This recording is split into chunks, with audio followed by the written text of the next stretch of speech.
నమస్కారం. ఘంటారావానికి స్వాగతం. ప్రధానాంశాలు: ఇద్దరు పిల్లలను చంపి ఉరేసుకున్న తల్లి. పల్నాడు జిల్లా విఠనరాజుపల్లిలో ఘటన.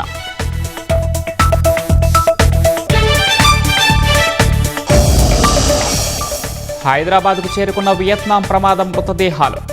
స్వస్థలాలకు తరలించేందుకు ప్రత్యేక అంబులెన్స్ల ఏర్పాటు.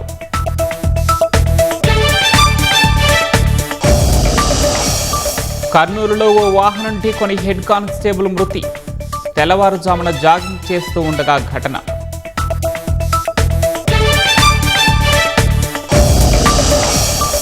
రాష్ట్రంలో నేటితో ముగియనున్న సర్ ప్రక్రియ. మరో 10 రోజులు పొడిగించాలని సిఈసికి సీఈఓ లేఖ.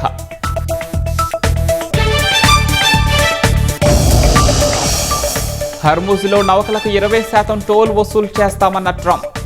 ఇరాన్ నుంచి రక్షణ కల్పిస్తున్నందుకు తీసుకుంటున్నట్లు వెల్లడి.